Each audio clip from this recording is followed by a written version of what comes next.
Hi, everyone. Welcome to another Writing Support Center workshop. My name is Giselle, and today's workshop is titled Cite It Right MLA Citation.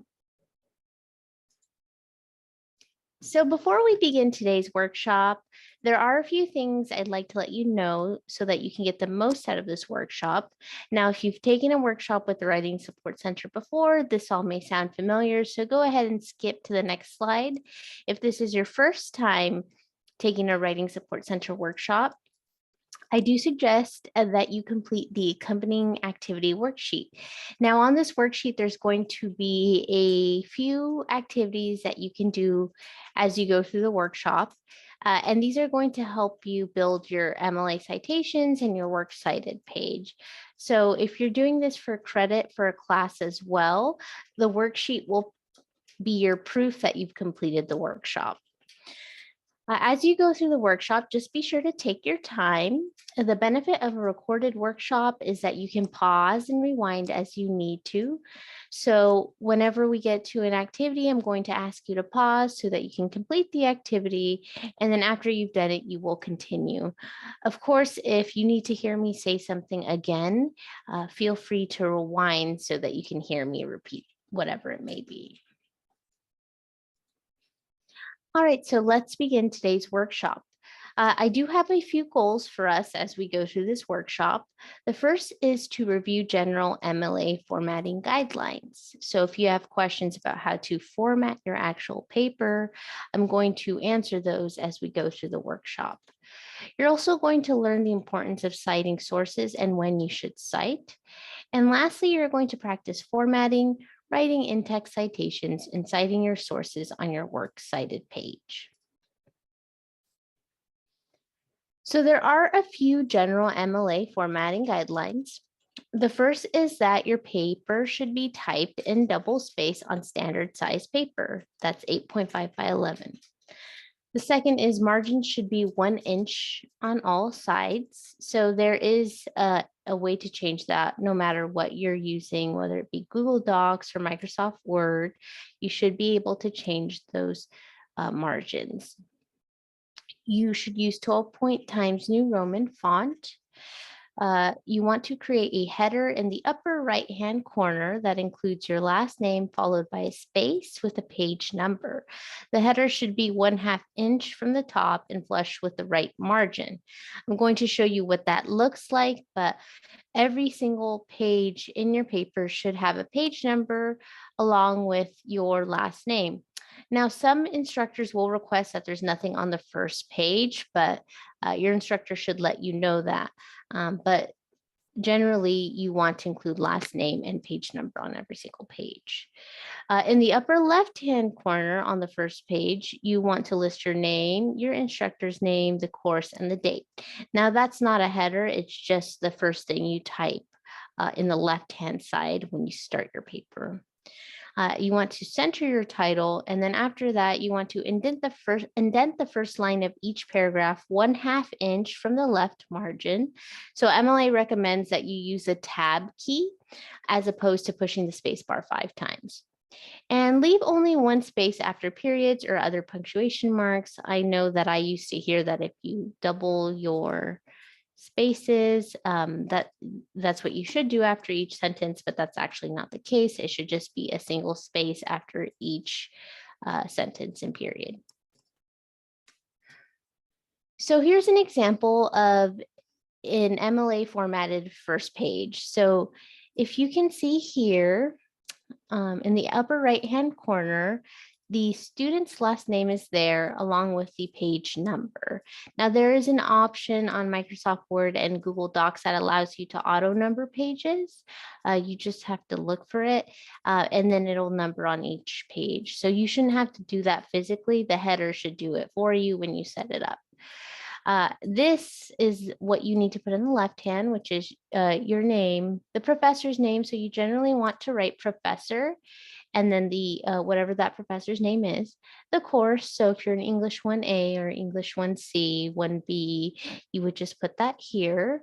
You don't need to put the course number. You just need to put the name of the course. So English 1A, English 1B. English 1C, whatever it may be. And then the date. So if you see here, the day goes first, then the month, and then the year. In this in this header, you generally want to make sure that you're putting the month written out all the way. So you don't want to abbreviate. So you wouldn't want to put AUG period. You want to write out the whole month name. And then finally, here is this title. You can see that it's centered, but it's not italicized or underlined. So be sure that you do that as well. Don't italicize or underline your title, just make sure it's centered. And of course, here are the indentations for each new paragraph. So to get this indent, all you have to do is push tab. And then as you can see, it's double spaced throughout. There's no extra spaces between paragraphs. There's no extra spaces between the header and the title. All of it is just double spaced. So no need to push enter anytime you finish it twice, anytime you finish a paragraph or anything. It should all just be double spaced. And again, you set this up through Microsoft Word. You shouldn't be pushing 2 enters every time you start a new line. There is a way to set that up on Microsoft Word and Google Docs. All right, so now we're going to practice setting up your MLA style paper. So if you haven't already, set up the header, your information, the course information, instructor date, and the title on a blank Word document or Google Docs or any other word processing software you might be using. So go ahead and set that up so you can get it started. And then once you've done that, write down any questions on the worksheet that you might have had while setting up your paper. It's good to take note of these questions so that you can ask your instructor or that you can bring your worksheet into the writing center and ask a tutor. So go ahead and do that. Again, you're going to set up your page, whether on a word processing software system. So whether that be Microsoft Word, Google Docs, or any other word processing software. And then again, you're going to just write down any questions. If you don't have any questions, you could just put no questions at this time, or you can put any other thoughts you might have. So go ahead and pause here and then continue once you're done doing that. Alrighty, so now that you've set up your paper, the formatting of your paper, we're going to talk about why you should cite your sources. So the first reason is that it gives credit to the original author. It also helps you avoid plagiarism. So if you're giving credit to the original author, you won't have plagiarized someone because you're making sure that the person who wrote it is being referenced. It also allows your readers to know where you found your information and to look up sources on their own. So sometimes people will want to learn more about the topic at hand, so they'll look at certain sources to get more of that information. So it's important that you provide it for your readers. So when should you cite your sources? Essentially, you should cite your sources whenever you reference other people's work in your essays. So even if it's not a research paper, if you are citing anything, whether it be a book you are reading in class, a poem, anything that you're reading that isn't your work and if you're talking about that work in your essay, it should be cited. So this happens when you're quoting, which means when you're borrowing a section word for word from someone else's work. Whenever you paraphrase, which is when you put someone else's writing in your own words. And whenever you summarize, which is whenever you borrow a section and put it in your own words and also condense it. Now, when you do cite your sources, this means you're creating MLA in-text citations. In-text citations should include the following 3 elements: parentheses, authors or authors' last names, or authors or authors' last names, depending if it's 1 or 2 authors, and the page number. Here are some examples of that. So here's the first one. Wordsworth stated that romantic poetry was marked by a spontaneous overflow of powerful feelings. 263 period. So if the author's name is mentioned in the sentence, so here's the author, Wordsworth, there's no need to repeat it in the in-text citation at the end. In this case, the in-text citation would just be the page number. So keep that in mind. If you mention the author's name in the sentence, you only have to put the page number. Another thing you should notice is that the punctuation goes outside the parentheses. You're not putting the punctuation after feelings or in the parentheses with the page number. It should always go at the end after the parentheses. So keep those things in mind as you do this. You can also notice that the quotation ends and then there's the parenthetical and the period. So the parentheses should also always close the quote, and it should never include the page number in the closed quotation. All right, so here's another example. Romantic poetry is characterized by the spontaneous overflow of powerful feelings. Wordsworth 263. So because this person did not mention the author in the sentence, they put the author's name in the parentheses along with the page number. And again, period goes outside of the parentheses. You also want to notice that there's no comma between the author's last name and the page number. So there's no need to put a comma here. It should just be author's name and then page number. If there isn't a page number for the source you're using, then you can just leave it out. So in this case, if there's no page number here, you would just put Wordsworth. So there's no need to add anything if there is no page number. This sometimes happens with online web pages. When you're citing those, there's generally no page number. So in that case, you probably wouldn't, or you wouldn't use a page number. And then last example, Wordsworth extensively explored the role of emotion in the creative process, 263. So this is a paraphrase, or actually this is, I would say, more of a summary of Wordsworth. And again, because they used his name here, they don't put it in the parentheses. So this is 3 different ways that you can cite a source in your in-text citations whenever you're writing papers that require these sources in them.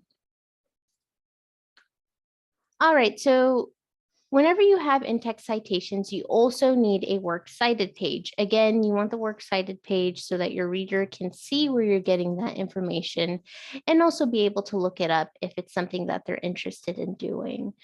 So in your Works Cited page, it should always be at the end of a research paper, and you must include citations for all the sources you used. So if you have an in-text citation for something, it should also appear on the Works Cited page. Your Works Cited page should begin on a new page separate from the essay. So even if you only took the top couple inches of your last page, you should still start a new page for your Works Cited page. It should not be on the same page as your essay. It should be its own separate page, no matter how short that last page of your paper is. Your citations provide the information your reader would need to locate the information. So again, if your reader wanted to learn more or wanted to use that source in their own paper, they'd be able to find it based on all the information you provide at the end on your Works Cited page. Your Works Cited page should also be double spaced. So just like your paper, it should be double spaced throughout. You want to title the page Works Cited, center the title, and don't underline or italicize it. Citations should be in alphabetical order. So usually that's by author's last name, but sometimes sources don't have an author. So you would just organize it based on the first word of that citation.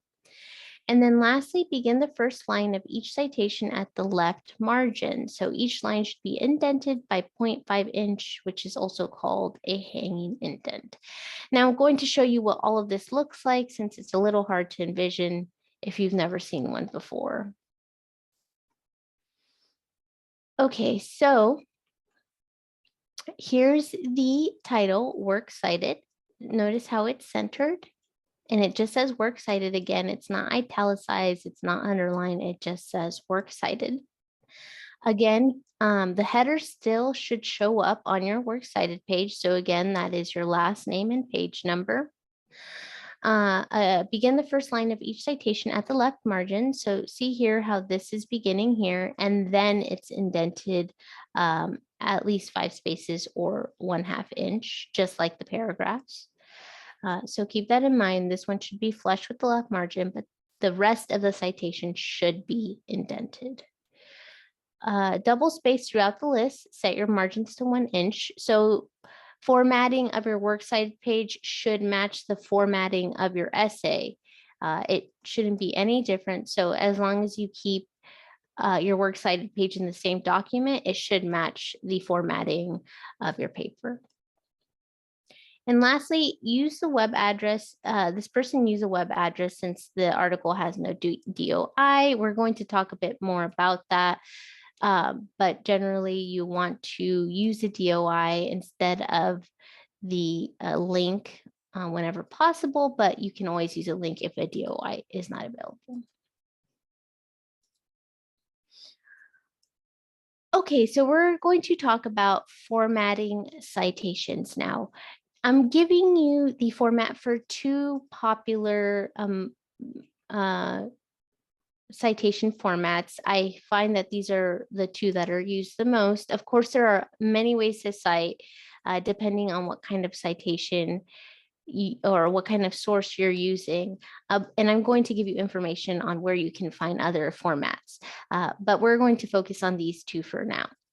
So when you cite a book, it's pretty simple. You just need the author's last name, their first name, title, publisher, year of publication. Here's an example. So Gleek, the author's name, James, Chaos, Making a New Science. Notice how it's italicized. Penguin, which is a publisher, in 1987, which is the year of publication. One important thing when you are creating your citation is you need to get the punctuation correct. So notice how there's a comma here, period, period, and then comma. You always want to replicate the same punctuation as well when you are creating your citation. If a source doesn't have an author name, again, you could leave that out, but generally with a book, you're going to know who the author is of that book. Okay, so then here's another example of citing an article from a database. So here's a format: author last name, first name, title of article, title of periodical, volume number, issue number, publication day, month, year, or season year, page numbers, name of database, DOI or web address of article, date accessed. So these are the things you need in when citing an article from a database. As you can tell, it's much more information than a book. Here's an example. So the author's last name, Dolby, Nadine, first name, the title of the article. So if it is a title that has a long title, you want to include the entire thing. And it's not italicized, it's just in quotation marks. The title of the journal, or the periodical, which is Social Work in Society, the International Online Only Journal. The volume number, notice how it says vol, VOL period. You don't want to write out volume, you just want to write the abbreviation of it. And then number, again, abbreviated to NO period 2. 2008, so notice that up here it says the publication day, month, year, or season year. Only the season year or year was available. So that's all they put. Again, if that's all the information you can locate, that's all you need to put down. And this person provided the link because they probably couldn't find the DOI, and then the date that they accessed the article. So that's whenever you opened it for the first time, or whenever you retrieved it from the database. Usually it'll say on the first page, access and the date, and you just use that. So a few things, DOI, you might be wondering what DOI stands for. this word right here, it stands for digital object identifier. Like I said, this should be used if it's available, since it does not change and it's easier to find articles with the DOI. However, if you can't find it, URL works just as great. Like I mentioned, if the publication day, month, or year are not available, or just the years available, you can just put down the year, but you can leave out all this information if you can't find it. So it's not completely necessary. Again, that day, month, year format should be used for all dates, just like you used in the first page of your essay. However, you want to use short abbreviations for months with names longer than 4 letters. So for example, if it was November 2009, it would be abbreviated to NOV period. You don't want to write out long months if you can abbreviate them. If you notice here, it says season year. So that means if the season is provided, you can add that. In this case, if it said spring, you could put spring 2008. And those are some tips I have when you do create your citations. And now you're going to practice that. So on your worksheet, you're going to create a citation for your Works Cited page. And what that is you're going to use a book or an article from a database, but if you don't have one, you can also go to Purdue OWL's website for a list of different reference or for a list of different citation styles. You can do so by Googling, or you can click on the link in the transcript, which is what I'm going to place there. But essentially, you just want to create one citation so that you have it for your Works Cited page when you're ready to create that. So go ahead and pause here and do that. And once you're finished, continue with the workshop.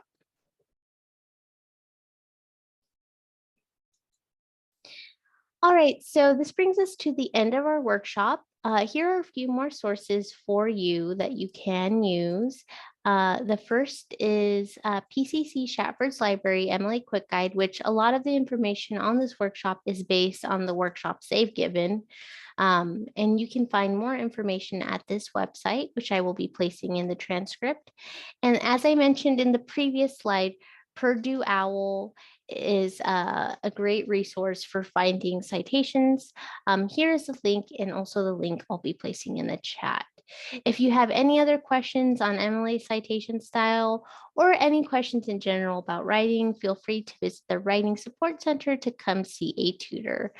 Thank you for coming to this Writing Support Center workshop, and we hope to see you at the next one.